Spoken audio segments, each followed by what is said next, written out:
Yesterday. I have it prepared. I have it almost ready. Yes, I always feel like I should do this, but I'm not even sure I can do it anymore because it's 10 years ago. And I was a different person in some way, of course. So let's see. But I have it. I'm working on it. It's wonderful to hear that books that are already quite old are still loved. That's wonderful to know. Yeah. Any other? What inspired you to write? I was a very bored illustrator. So I was, yes, oh my God. I was a book illustrator and they sent me all these stories where I was only allowed to draw children on a schoolyard or children in a kitchen or whatever. And I was like, oh my God, can't I just do dragons or mermaids or something like that? So one night I sat down and I just started writing without preparing, without doing an outline, without doing anything. And when I sent the manuscript to publishers, one said no, 3 said yes, and when the first one heard that the other 3 said yes, they wanted it too. So that was my start into the publishing world. And I still thought I'm an illustrator who from time to time writes stories so that she can illustrate them. I think it took me 3 or 4 years. I was 31 when I wrote Dragon Rider. And there I realized, oh my God, you like the writing so much better than the illustration. And with this book, it's the first time that I loved the story so much and had so many pictures in my head that I did many, many, many illustrations. As you would see, every chapter starts with an illustration like this.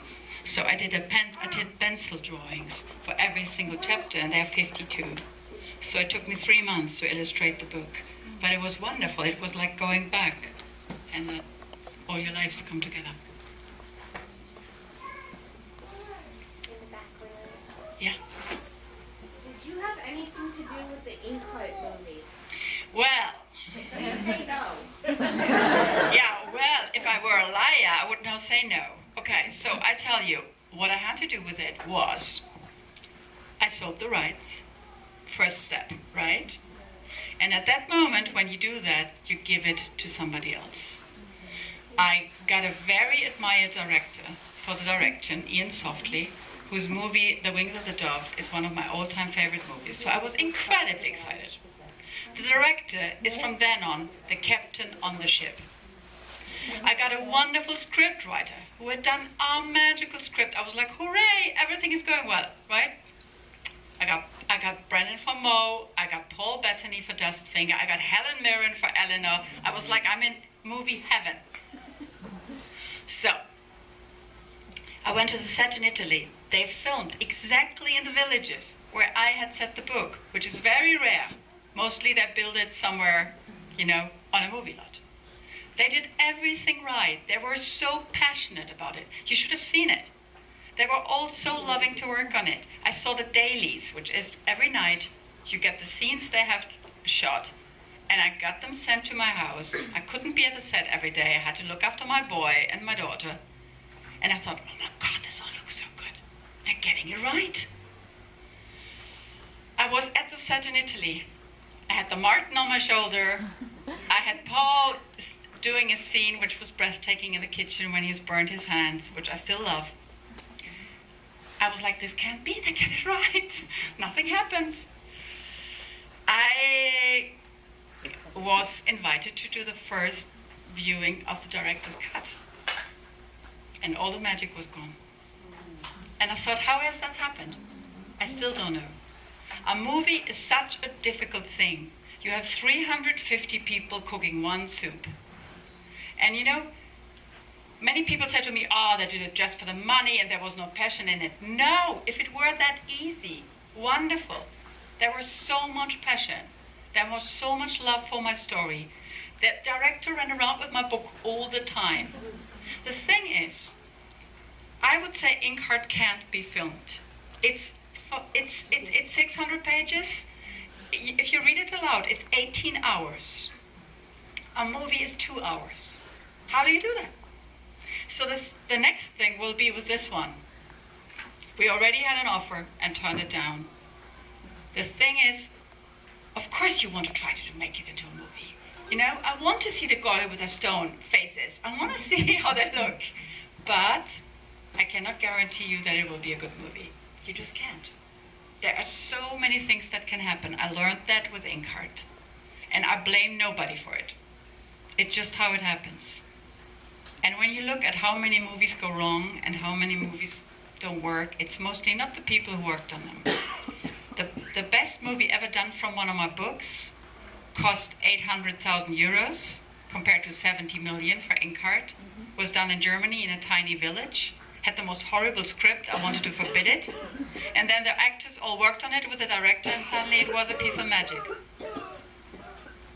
With The Thief Lord, I had a situation that I was called that they had stopped filming because they couldn't pay the actors.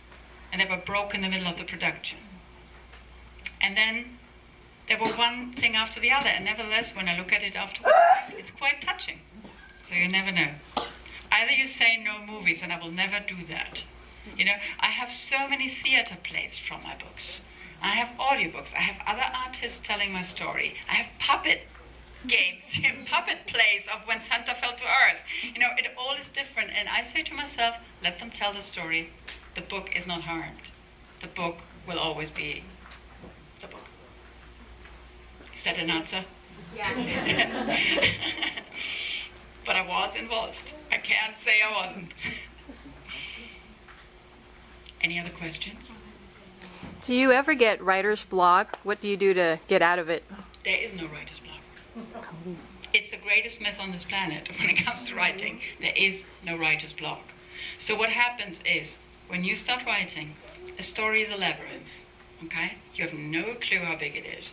You have no idea who's in there. You just go in. And if you want to get the story right, you have to find the straightest way through. If you lose yourself, or if you go the wrong ways, it gets overly boring for your readers. So what you do is, when you're in there, and you sometimes turn wrong, the story will tell you, because then it stops. So when you're in the middle of it and suddenly nothing comes, nothing, that's an alarm clock. That's a wonderful thing.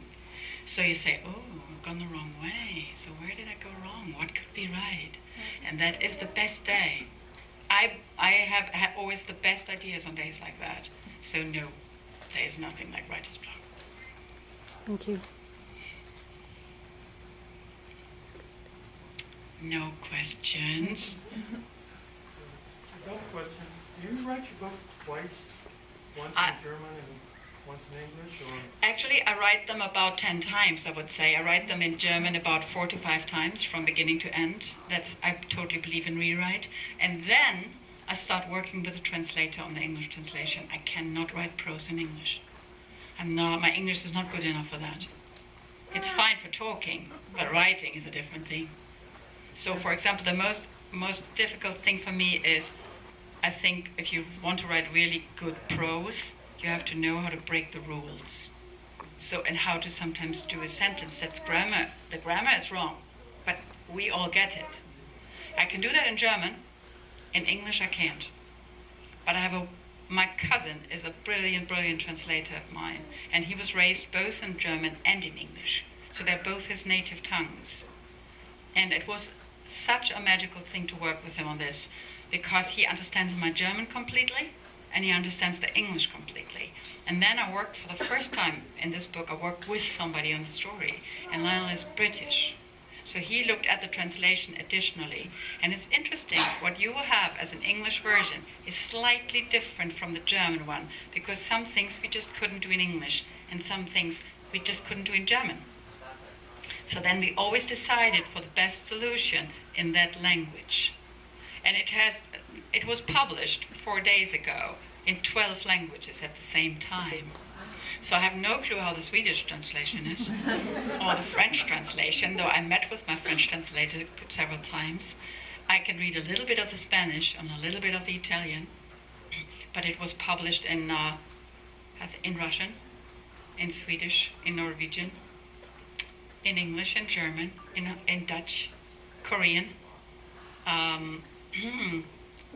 Spanish, French, Italian, all at the same time. And it's always incredibly exciting when you then get the books. You know, I have some older books like Inkheart and Dragon Rider. I have them in 42 languages. And I sometimes don't even know where they come from. And some are so exquisitely beautiful, and some are like, that's the cover? Okay. And some are very suspiciously thin. We're like, oh. So it's very interesting.